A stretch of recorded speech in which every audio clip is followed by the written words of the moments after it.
Halo. Halo. Halo. Halo. Halo.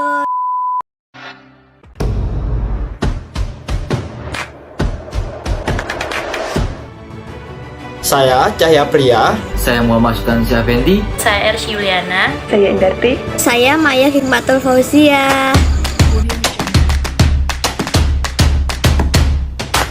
Assalamualaikum warahmatullahi wabarakatuh.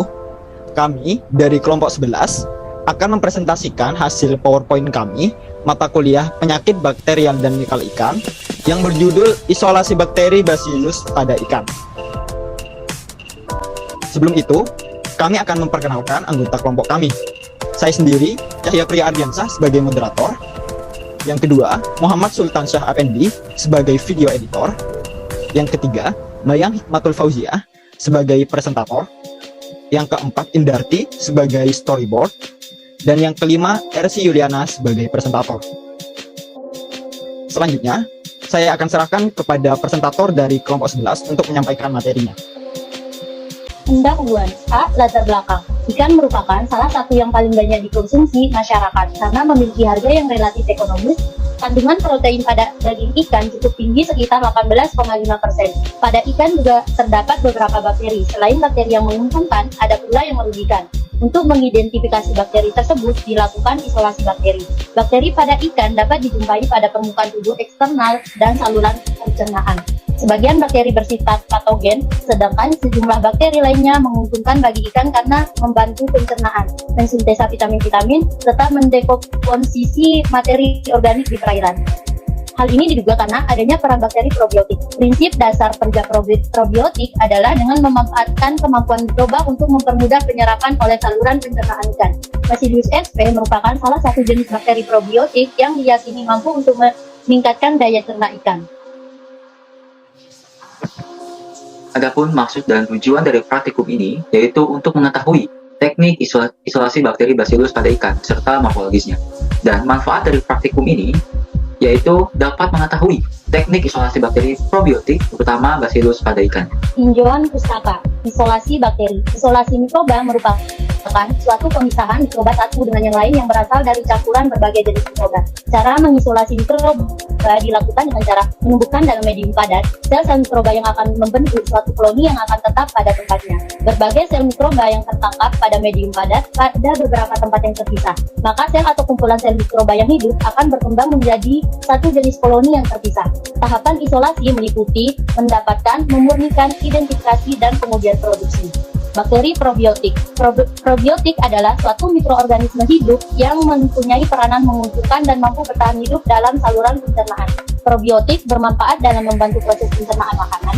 Bakteri yang terdapat dalam probiotik menghasilkan beberapa enzim untuk mencerna pakan seperti amilase, protase, lipase, dan selulosa. Enzim-enzim tersebut akan membantu menghidrolisis nutrien pakan yang tersimpan atau molekul kompleks menjadi molekul yang lebih sederhana sehingga mempermudah proses pencernaan dan penyerapan pakan dalam saluran pencernaan ikan. Karakteristik bakteri Bacillus. Bakteri Bacillus merupakan salah satu jenis bakteri gram positif dan berbentuk basil atau batang yang dapat membentuk endospora berbentuk oval di bagian sentral. Koloni bakteri pada media agar berbentuk bulat sedang, tepi tidak teratur, permukaan tidak mengkilat dan berwarna kecoklatan. Fase pertumbuhan bakteri Bacillus. Ada 4 macam fase pertumbuhan bakteri Bacillus, yaitu fase lag, fase logaritma, fase stasioner, dan fase kematian. Kultur murni. Kultur murni merupakan biakan yang hanya terdiri dari satu mikroorganisme. Pemurnian isolat bertujuan untuk mendapatkan biakan murni. Metode untuk mendapatkan kultur murni. Kultur murni dapat diperoleh dari hasil isolasi bakteri pertama kali yang ditumbuhkan pada media yang baru.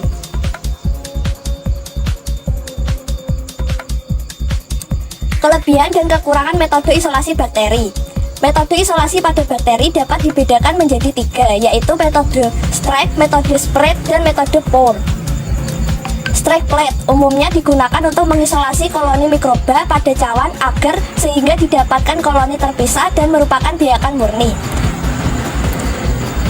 Teknik ini memiliki kelebihan yaitu cara yang cukup sederhana dan tidak berbelit sehingga waktu yang digunakan cukup singkat dan menghemat penggunaan bahan. Namun dibutuhkan keahlian dan keterampilan khusus untuk dapat membuat goresan yang baik.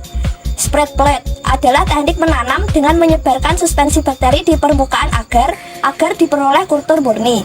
Pour plate adalah teknik yang memerlukan agar yang belum padat dan dituang bersama suspensi bakteri ke dalam cawan Petri dan dihomogenkan lalu dibiarkan memadat. Namun, melakukan teknik ini dapat dilakukan oleh semua orang tanpa adanya keahlian khusus, namun membutuhkan waktu yang cukup banyak.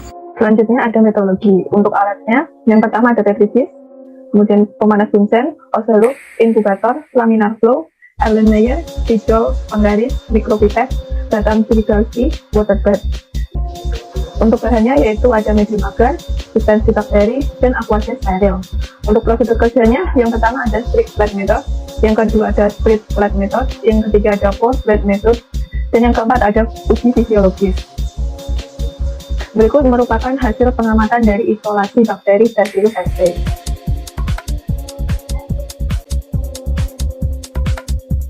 Pembahasan hasil uji fisiologis. Uji fisiologis merupakan tahapan lanjutan yang diperlukan untuk mengidentifikasi suatu bakteri. Uji fisiologis yang dilakukan dalam penelitian ini meliputi katalis, uji indol, uji MR, uji simbol citrate, dan uji TSIA.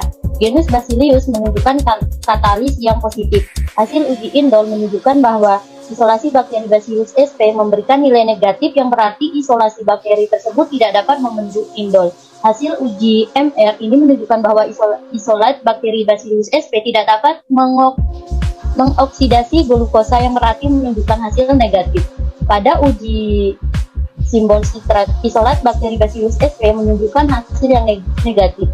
Isolat Bacillus sp mampu memfermentasikan laktosa dan sukrosa pada uji TSIA. Hasil identifikasi morfologi Bacillus sp, bakteri yang termasuk genus Bacillus sp memiliki ciri-ciri morfologi yaitu gram positif, bentuk sel bulat, batang dan motil, bentuk koloni bundar, tepian koloni berombak, evaluasi koloni tembung dan warna koloni kuning atau krim. Endospora oval, kadang-kadang bundar atau silinder dan dapat resisten pada kondisi yang tidak menguntungkan. Warna koloni putih susu sampai kekuningan dengan tepian berombak, bakteri ini bersifat aerobik. Prinsip metode isolasi bakteri. Pour plate method. Prinsip dari metode ini yaitu mengencerkan mikroorganisme untuk mendapatkan spesies individu yang dapat dipisahkan dari organisme lain. Metode spread plate.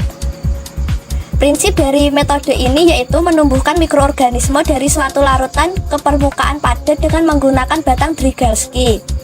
Straight plate method merupakan metode yang paling praktis untuk memperoleh koloni terpisah dan kultur murni. Teknik gores atau straight plate method adalah teknik menggesekkan atau menggoreskan mikroorganisme ke dalam agar dengan jarum ose yang sudah disterilisasi. Prinsip metode ini yaitu melakukan pemurnian berulang dengan memisahkan koloni hingga diperoleh kultur murni. Jadi, kesimpulan yang dapat diambil dari praktikum ini yaitu isolasi adalah pemindahan bakteri dari lingkungan aslinya ke dalam media buatan sehingga diperoleh perkembangbiakan yang murni. Terdapat koloni yang tumbuh pada beberapa media yang telah diisolasi. Bakteri yang termasuk genus Bacillus memiliki ciri-ciri morfologi yaitu gram positif, bentuk sel bulat, batang dan motil, bentuk koloni bundar, tepian koloni yang berombak, memiliki elevasi koloni yang cembung, dan warna koloni kuning atau krem. Bakteri Bacillus sp mengalami uji katalase yang bersifat positif, uji indol yang bersifat negatif, uji metil red yang bersifat negatif, uji citrat negatif, dan uji TSIA yang memiliki warna permukaan dan bawah kuning. Bakteri Bacillus sp bersifat gram positif, motil, dengan flagel yang memiliki peritrik, dengan endospora yang oval, kadang-kadang bundar atau silinder, dan sangat resisten pada kondisi yang tidak menguntungkan. Bakteri Bacillus sp memiliki warna koloni putih susu sampai kekuningan dengan tepi yang berombak. Terima kasih. Mungkin itu saja yang dapat kami presentasikan. Berikut adalah referensi yang kami ambil sebagai acuan membuat PowerPoint dan makalah. Kurang lebihnya mohon maaf. Wassalamualaikum warahmatullahi wabarakatuh.